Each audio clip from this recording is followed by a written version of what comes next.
It'll be okay later. We all say it, right? All the time. It's like a reflex. You're overwhelmed. Something hurts. A decision feels too big. And you tell yourself it'll be okay later. It feels like a comfort blanket. It does. It absolutely feels comforting. But here's the twist from our source material today. We think we're being optimistic. Yeah, that we're showing faith. Exactly. But often, it's not optimism at all. It's a deferral of responsibility and care. That hits a little differently. But I mean, let me push back a bit. Sometimes you just have to bench a problem, don't you? Yeah. You can't fight every fire at once. No, you can't. And that's prioritization, which is totally necessary. But there's a huge difference between strategic prioritization and, well, avoidance. And that's what we're digging into. When does later stop being a plan and start becoming a trap? Precisely. The core issue is that saying it'll be okay later shoves our attention into some imagined future. And leaves the present completely unattended. Totally unattended. And we're Yeah. not just dodging, generic stress. Yeah, right. The research points to really specific things, prickly things, like a boundary you need to set. Or grief you really don't want to feel yet. Mm. Or a decision that might disappoint someone. The brain loves later. It's immediate relief. Of course. But here's the mechanism we have to get.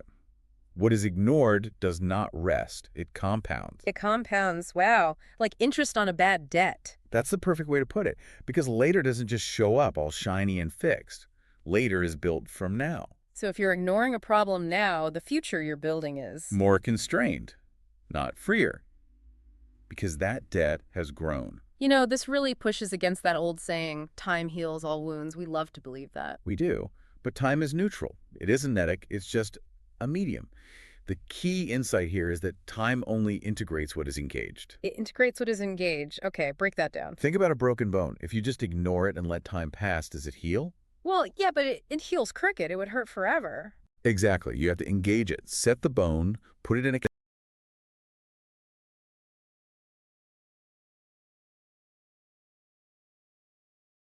letting the wound sit there. And while it's just sitting there, it's doing damage internally, too. And that's where it gets really concerning. Yeah. Because when you keep telling yourself, it'll be okay later, you're also sending a very specific message to yourself. Which is? Your pain doesn't matter right now. Or even worse, future relief excuses current harm. Wow. It's almost like you're gaslighting yourself in a way. It breaks trust with the self. It's like the check engine light in your car. Oh, I am so guilty of ignoring that light. I have literally put a piece of tape over it.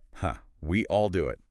But think about what's happening. The car sends a signal. Something is wrong. Right. If you say, I'll fix it later, and just drive for 6 months, you're not just delaying the repair, you're training yourself to ignore the dashboard. You lose the feedback loop. So when I feel that tightness in my chest, that boundary being crossed, and I just swallow it and say, it'll be fine. You're smashing the light bulb. Yes. Your clarity dulls. Your capacity shrinks. And then the later you were hoping for becomes even harder to reach because you're flying blind. You're flying completely blind. Okay, so how do we stop? Because the alternative can't be just to panic every time the light comes on. We still need hope. We do. Yeah. But we need to swap what the source calls passive hope for responsive hope. Passive hope is the trap, the it'll be fine later. Yes. It delays healing. Hope with responsiveness creates it. So it's a shift from deferral to accuracy. Exactly. You stop making vague promises about the future and start asking specific questions about right now. Like, what needs my attention in this moment? Or, what is actually within my control right now? It's not about worrying. It's about asking, what's one thing I can do today to help set the bone? That changes the formula completely. It does. The healthy mindset isn't it'll be okay. It can become okay. Yeah. And I will take one real step now. It can become okay. That little change puts all the agency back in your hands. It's everything. Because later only becomes okay when now is treated with honesty, when pain is acknowledged and care is applied. So stopping the deferral isn't about giving up hope for the future. It's actually the only way to make sure that future has a chance. That's the core of it. Waiting for later often feels safe, but it can be refusal to engage with the only time you actually have. So a final thought for you listening. As you go through your week, just notice when you say that phrase. And ask yourself, is your hope acting as a tool for healing, or is it just a tool for silence?